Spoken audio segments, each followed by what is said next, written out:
অবৈধ অস্ত্র উদ্ধারে যৌথ বাহিনীর অভিযান শুরু। মাদক চোরাচালানের গডফাদাররাও পাকড়াও হবে বললেন স্বরাষ্ট্র উপদেষ্টা। অন্তর্বর্তী সরকারের মেয়াদ 2 থেকে 3 বছর হওয়ার পক্ষে মত সম্পাদকদের। সরকারের ভুল ত্রুটি নির্দ্বিধায় ছাপতে বলেছেন প্রধান উপদেষ্টা। মানহানির 5 মামলায় বেকসুর খালাস খালেদা জিয়া। রাজনীতিতে নতুন ধারার প্রবর্তনে গণমাধ্যমের সহায়তা চান জামায়াতের আমির। এবং দুর্নীতির শ্বেতপত্র প্রকাশের রূপরেখা প্রণয়নে কাজ করছে কমিটি। সরকারি কর্মচারীদের সম্পদের হিসাব জমাদানের ফরম্যাট তৈরিতে ব্যস্ত দুদক।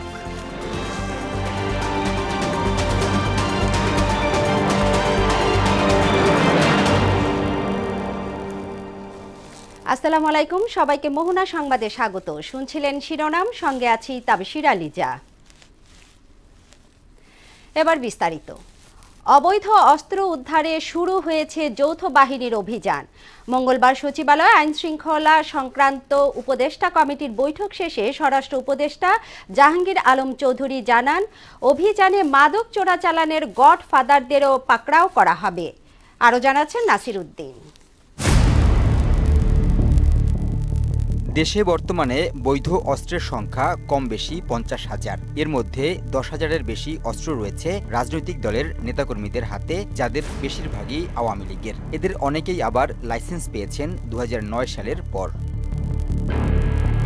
গেল 25 আগস্ট স্বরাষ্ট্র মন্ত্রণালয়ের এক বিজ্ঞপ্তিতে জানানো হয়, 2009 সালের 6 জানুয়ারি থেকে চলতি বছরের 5 আগস্ট পর্যন্ত বেসামরিক জনগণকে দেয়া আগ্নেয়াস্ত্রের লাইসেন্স স্থগিত করা হয়েছে। তাদের 3 সেপ্টেম্বরের মধ্যে এসব আগ্নেয়াস্ত্র সংশ্লিষ্ট থানায় জমা দিতে হবে। এছাড়া 5 আগস্ট আওয়ামী লীগ সরকারের পতনের পর শুধু রাজধানীর বিভিন্ন থানা থেকে 1,898টি অস্ত্র লুট করা হয়। এর মধ্যে গেল 24 আগস্ট পর্যন্ত 453টি অস্ত্র উদ্ধার করা হয়েছে। বাকি 1,445টি অস্ত্রের এখনও হদিস মেলেনি। স্বরাষ্ট্র মন্ত্রণালয়ের ঘোষণা অনুযায়ী অস্ত্র গোলাবারুদ জমা দেওয়ার শেষ দিন পেরিয়ে যাচ্ছে 3রা সেপ্টেম্বর। এর পরপরই শুরু হবে বৈধ অবৈধ অস্ত্র উদ্ধারে যৌথ অভিযান। আজ কিন্তু শেষ হয়ে যাচ্ছে অবৈধ বা বৈধ সব অস্ত্র জমা দেওয়ার শেষ তারিখ। আগামীকাল রাত 12টা থেকে আমাদের যৌথ বাহিনীর অপারেশন শুরু হবে হাতিয়ার কালেকশনের জন্য। সচিবালয়ে আইনশৃঙ্খলা সংক্রান্ত উপদেষ্টা কমিটির সভায় মাদক নিয়ন্ত্রণে অন্তর্বর্তী সরকার শক্ত অবস্থানে বলেও জানান স্বরাষ্ট্র উপদেষ্টা। মাদকটা আমরা কিভাবে নিয়ন্ত্রণ করতে পারি, এই মাদক নিয়ন্ত্রণটা আমাদের জন্য খুবই জরুরি।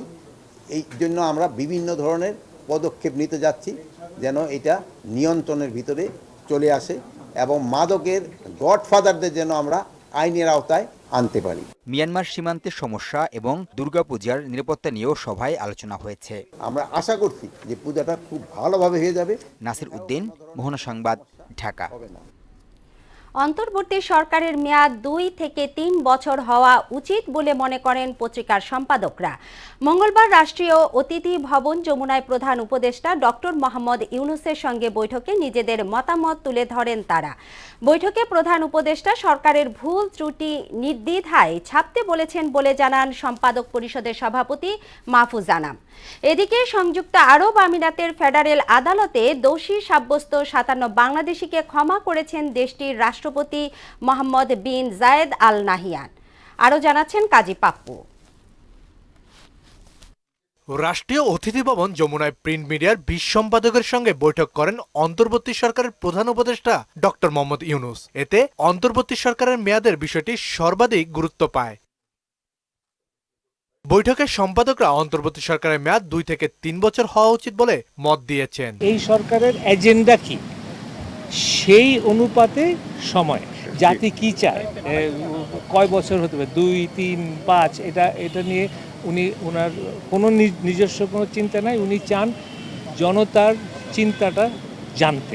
বৈঠকের সম্পাদকরা অন্তর্বর্তী সরকারের পাশে থাকার প্রতিশ্রুতি দিয়ে সাংবাদিকতা বিরোধী সমস্ত কালাকানুন বাতিলের দাবি করেন। সাংবাদিকদের নিশ্চয়তা এবং সাংবাদিকদের ব্যাপারে যে এরকম যত্রতত্র খুনের মামলা হচ্ছে, এটা যেন বন্ধ হয় এবং এই ব্যাপারে সরকার যেন সুস্পষ্ট একটা অবস্থান নেন। সম্পূর্ণভাবে আমাদের একাত্মতা ঘোষণা করেছি। আমরা চাই যে একটা নতুন দিগন্ত বাংলাদেশে উন্মোচিত হোক। এদিকে কোটা সংস্কার আন্দোলনের সংহতি জানিয়ে সংযুক্ত আরব আমিরাতে বিক্ষোভ করায় 57 বাংলাদেশিকে বিভিন্ন মেয়াদে কারাদণ্ড দেয় দেশটির ফেডারেল আদালত। শেখ হাসিনা সরকারের পতনের পর এ নিয়ে তোড়জোড় শুরু করেন অন্তর্বর্তী সরকারের প্রধান উপদেষ্টা ডক্টর মোহাম্মদ ইউনূস। তার সম্মানে কারাদণ্ডপ্রাপ্ত বাংলাদেশিদের রেহাই করে দেওয়ার নির্দেশ দেন আরব আমিরাতের সরকার। 3 জনের এগেনস্টে সম্ভবত লাইফ টার্ম, একজন বোধহয় 11 বছর এবং বাকি 53 জন বোধহয় 10 বছর দিয়েছিল, তাদেরকে পার্ডন করে দিয়েছেন হিজ হাইনেস মোহাম্মদ বিন জায়েদ। শ্রমিকদের দেশে ফেরত আনার বিষয়টি নিয়ে পররাষ্ট্র মন্ত্রণালয় কাজ করছে বলে সংবাদ সম্মেলনে জানান প্রধান উপদেষ্টার প্রেস সচিব শফিকুল আলম। তো এদের বিষয় কি হবে এটার উপরে পরবর্তীতে জানাবেন। সম্ভবত হয়তো বা ওনারা ফিরে আসবেন বাংলাদেশে। কাজী পাপ্পু, মোহনা সংবাদ, ঢাকা। মানহানির 5 মামলায় খালাস পেয়েছেন বিএনপি চেয়ারপারসন বেগম খালেদা জিয়া। এদিকে বিডিআর বিদ্রোহ মামলার পুনঃ তদন্ত এবং ন্যায় বিচার দাবি করেছেন বিএনপির স্থায়ী কমিটির সদস্য মেজর অবসরপ্রাপ্ত হাফিজউদ্দিন আহমেদ। নৃশংস হত্যাকাণ্ডে জড়িত থাকার অভিযোগে সাবেক প্রধানমন্ত্রী শেখ হাসিনা সহ অন্যদের শাস্তির আওতায় আনার দাবিও জানান তিনি। কাজী পাপ্পুকে সঙ্গে নিয়ে হুমায়ুন কবিরের রিপোর্ট।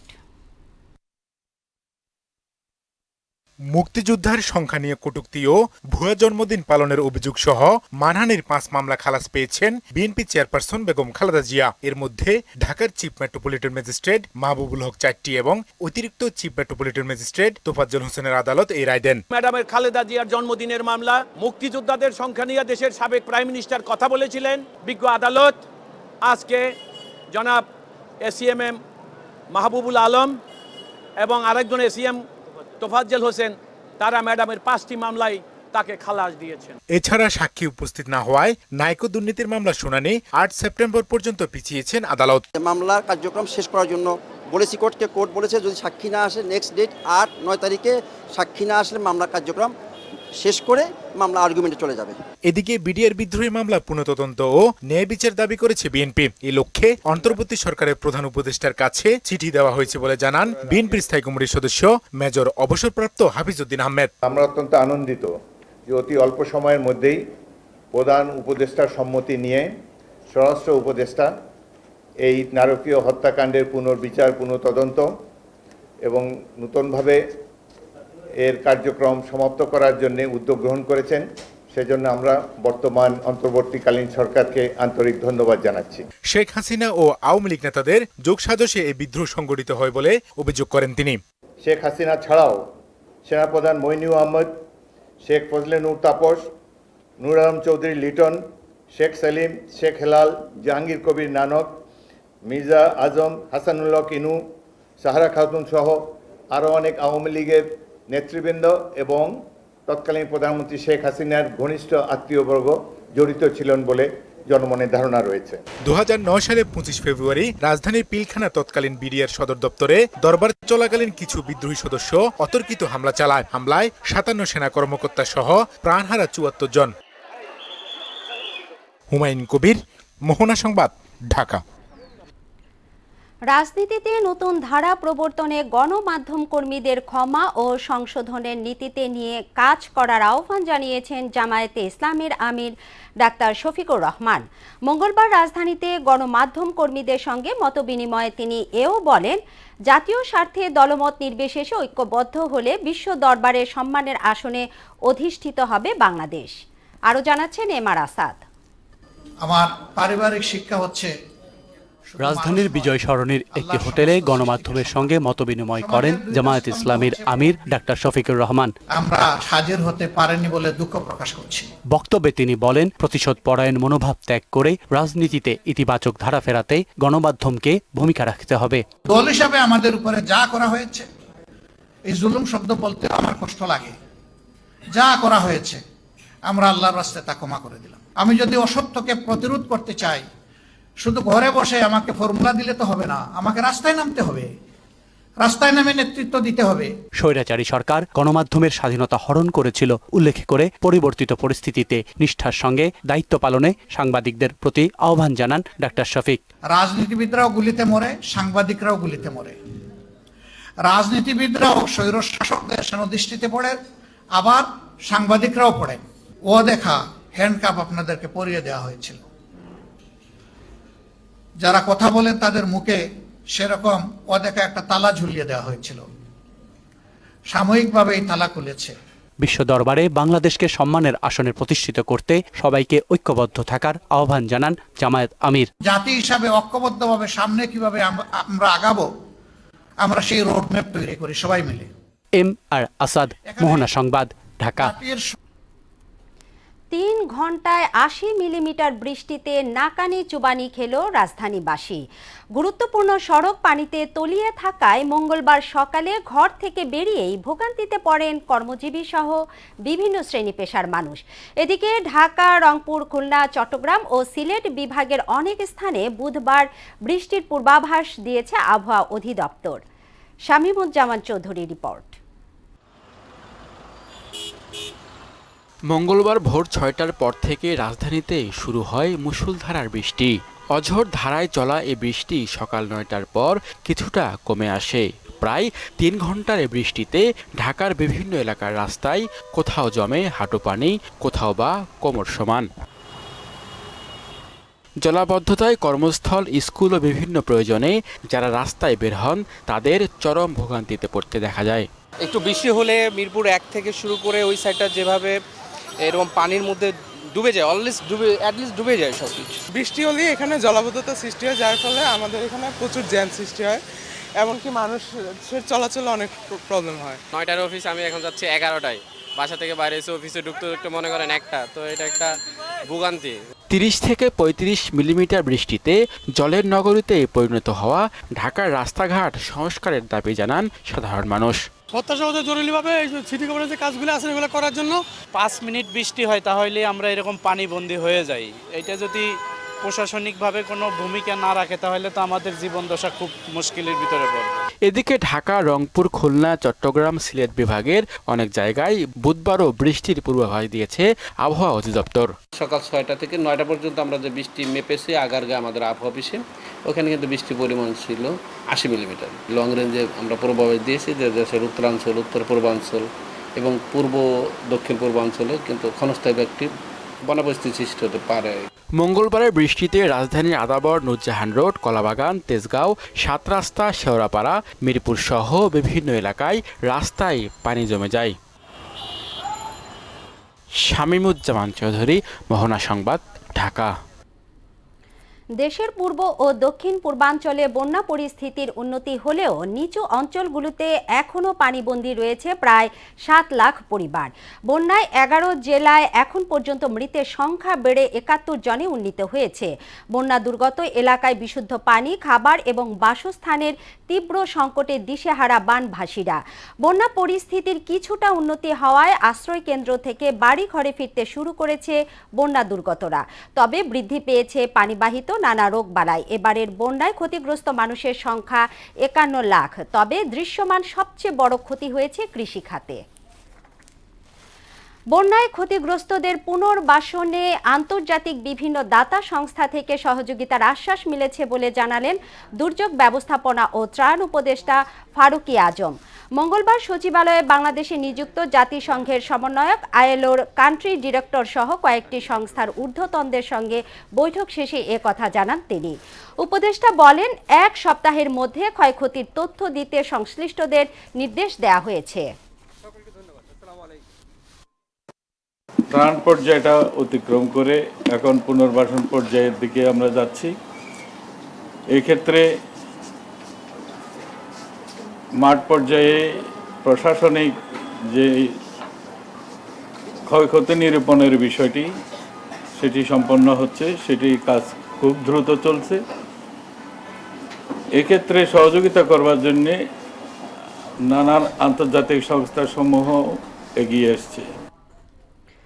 দুর্নীতির শ্বেতপত্র তৈরির পদ্ধতি, উৎস ও দিক নিয়ে আলোচনা চলছে বলে জানিয়েছেন অর্থনীতিবিদ ডক্টর দেবপ্রিয় ভট্টাচার্য।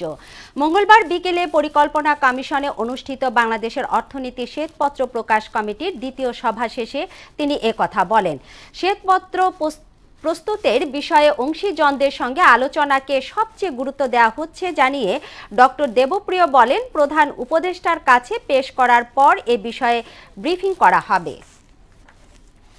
লেখার ক্ষেত্রে যে পদ্ধতিগুলো অনুসরণ করা হবে সেইটা আমরা একদিকে যে সমস্ত উৎস থেকে তথ্য উপাত্ত আছে সেগুলোকে দেখব, কিন্তু সেগুলোকে আমরা অনেক বেশি একটু সমালোচনামূলকভাবে দৃষ্টিতে দেখব, তার সঠিকতা যাচাই করব এবং আন্তর্জাতিক বিভিন্ন মানের সাথে তুলনা করে দেখব। একই সাথে যে সমস্ত গবেষণা ইতিমধ্যে এই সমস্ত এলাকাতে আছে সেগুলোকে আমরা পর্যালোচনা করব। সরকারি কর্মচারীরা কোন ফরম্যাটে সম্পদের হিসাব জমা দেবেন তা নিয়ে কাজ করছে দুর্নীতি দমন কমিশন দুদক। মঙ্গলবার সংস্থার সচিব খোরশেদা ইয়াসমিন জানান 7 দিনের মধ্যে শেষ হবে ফরম্যাট তৈরির কাজ। এরপর হিসাব নেওয়া শুরু করবে জনপ্রশাসন মন্ত্রণালয়। সাবেক 2 সংসদ সদস্য ও 1 মন্ত্রী পুত্রের দুর্নীতি প্রকাশ্য অনুসন্ধান হবে বলেও জানান খোরশেদা ইয়াসমিন। রেজা খানের রিপোর্ট। সরকারি কর্মকর্তা কর্মচারীরা কোন ফরম্যাটে সম্পদের তথ্য বা বিবরণী জমা দেবেন তা ঠিক করতে কাজ শুরু করেছে দুর্নীতি দমন কমিশন দুদক। 7 কর্মদিবসের মধ্যে এ প্রক্রিয়া শেষ হওয়ার আশা করছেন দুদক সচিব খোরশেদা ইয়াসমিন। এরপর জনপ্রশাসন মন্ত্রণালয় সম্পদের হিসাব বিবরণী জমা নেওয়া শুরু করবে। আমাদের যে টার্মস অফ রেফারেন্স দেওয়া আছে সেখানে হচ্ছে একটা ফরম্যাট তৈরি করে দেওয়ার জন্য, এবং 7 কর্মদিবসের মধ্যে আমাদের এই কার্যটি সম্পাদন করতে হবে। এছাড়াও ওই প্রজ্ঞাপনে আমাদের কিছু সুপারিশ দেওয়ার কথা বলা হয়েছে।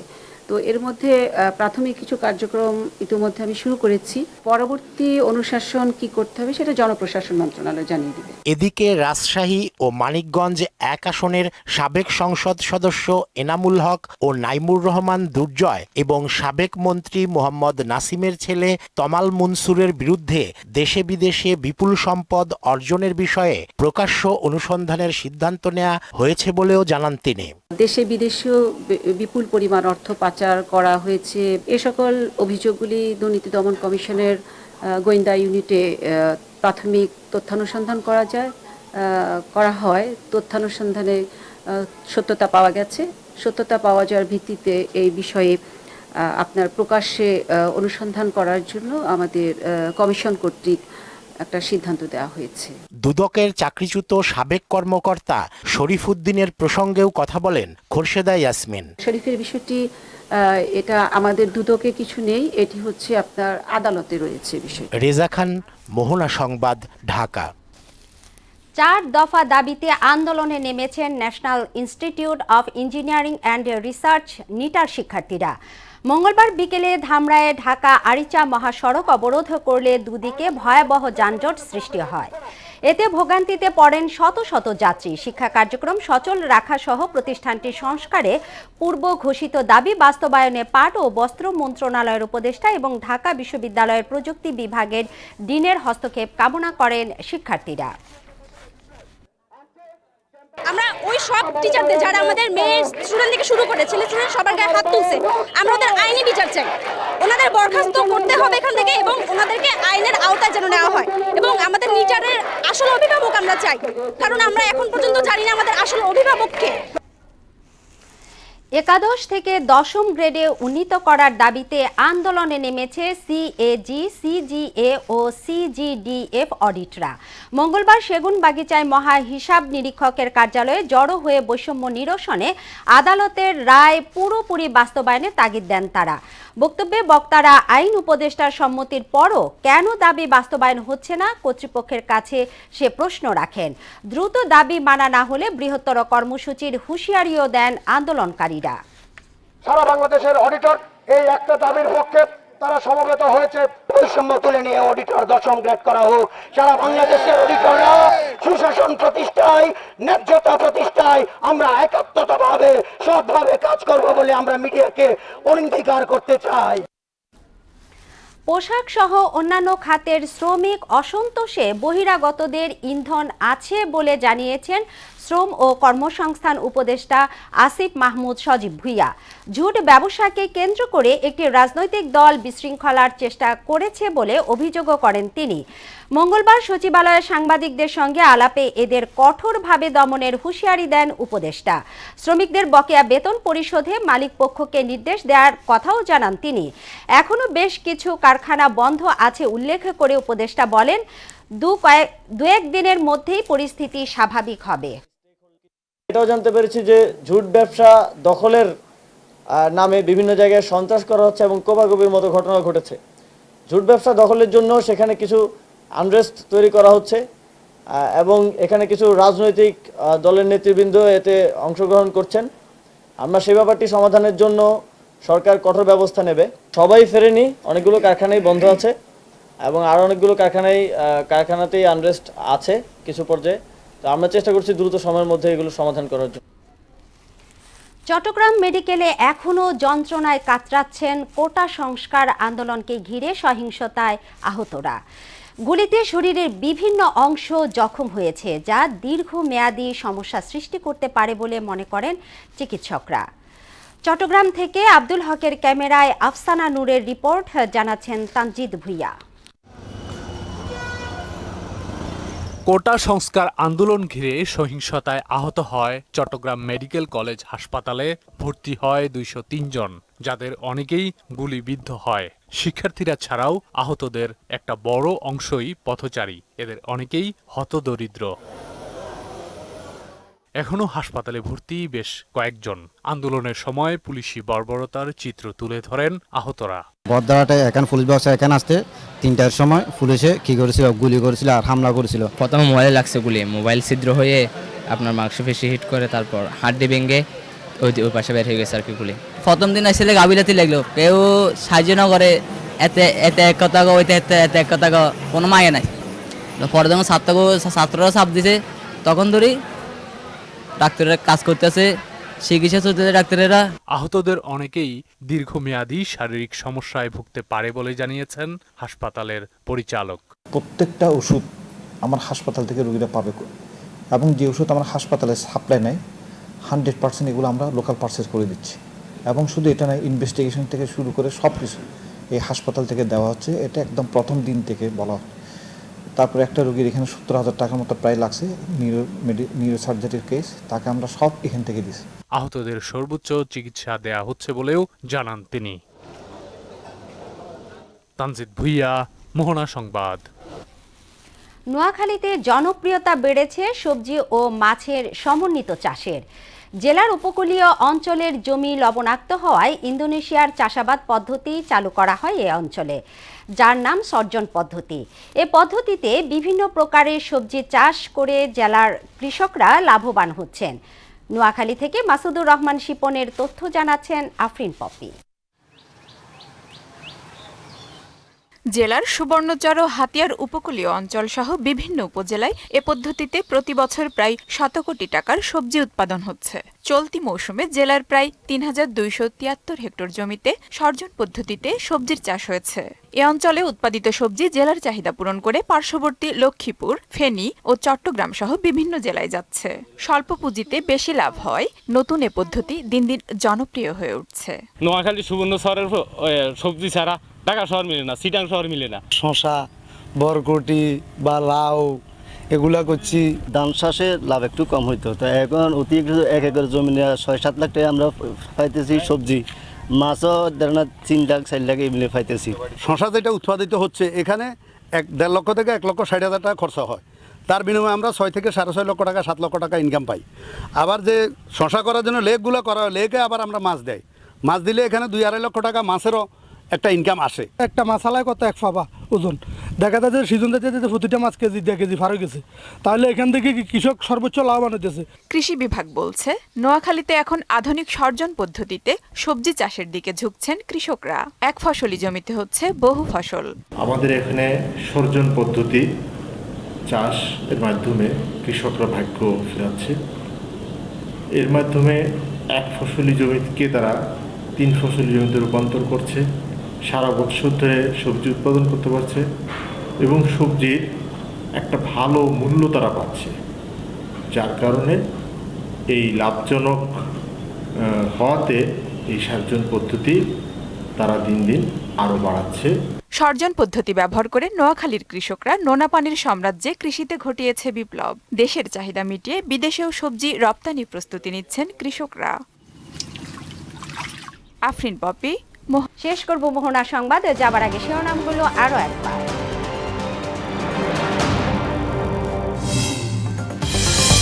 অবৈধ অস্ত্র উদ্ধারে যৌথ বাহিনীর অভিযান শুরু, মাদক চোরাচালানের গডফাদাররাও পাকড়াও হবে বলেন স্বরাষ্ট্র উপদেষ্টা।